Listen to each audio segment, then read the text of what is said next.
बाप रे बाप, बालेन शाहप्रतिको माया हेर्नुस् त एकैछिन यो भिडियो। ढोकदिया सूर्यपश्चिम निकाछौ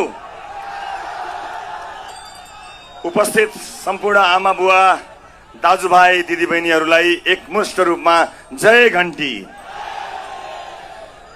आज मलाई धेरै चीज भन्न मनै छैन। किन भन्न मन छैन भने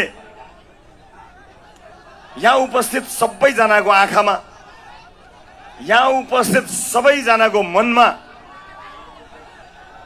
एउटा भावना निस्किएको छ। त्यो भावना छताछुल्ल गरी देखिएको छ।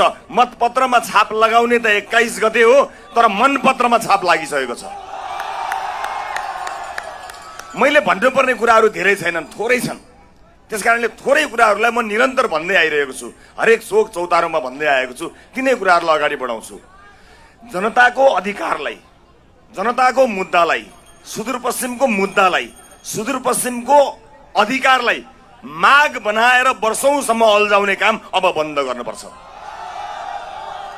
सटर त एउटा बन्द हुनुपर्छ। कि हाम्रो सटर बन्द गराइदिनुस् कि यिनको सटर बन्द गराउनुस्। सटर बन्द हुन्छ।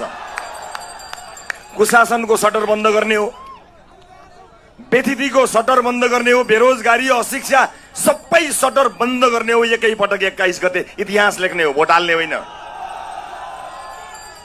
यहाँ भूमिहीनका समस्याहरू आएका छन्। कयौं साथीहरूको समस्यालाई लिएर मानिसहरूले पार्टीको एजेन्डा बनाएर वर्षौंसम्म त्यो एजेन्डालाई पर्मानेन्ट बनाएर राखेका छन्। सधैँ त्यही एजेन्डा राख्ने, त्यसलाई भोट बैंक बनाउने। रासोपाले के गर्छ म तपाईलाई बताउँछु। रासोपाले के गर्छ? रासोपाले राजनीतिक विकृति र विसङ्गति मध्येको एक रहेको जनताको अधिकारलाई माग बनाएर हरेक चुनावमा घोषणापत्रमा बल्याङ्ग्रे अक्षरले लेख्ने युगलाई अन्त्य गर्छ। पाइँदैन। जनताको माग हो, त्यसलाई पूरा गर्ने हो। त्यसकारणले हामीले 5 वर्षको स्थायी सरकार यसपटक मागेका छौं। पहिलो पटक नेपालको इतिहासमा कुनै राजनीतिक दलले जनतासँग कन्ट्र्याक्ट गरेको छ। जनताले भोट दिने, जनतालाई नेताले बाचा गर्ने, अनि सजाय पनि त्यही भोट दिने जनताले पाउने। अब यस्तो चल्दैन। अब यस्तो चल्दैन। बाचा जसले गरेको हो पूरा नगर्ने हो भने सजाय त्यसैले पाउने हो, जनताले सजाय पाउने होइन। यसको लागि 5 वर्षको स्थायी सरकारको हामीले अपेक्षा गरेका छौं। आज मलाई धेरै लामो केही पनि भन्नु छैन। म तमाम विशेष गरेर भारतमा काम गरिरहनुभएका सुदूरपश्चिमका दाजुभाइ दिदीबहिनीहरूलाई यहीँबाट प्रणाम गर्न चाहन्छु, सम्झना सुनाउन चाहन्छु। तपाईहरूलाई धेरै धेरै नमस्कार र सम्झना छ।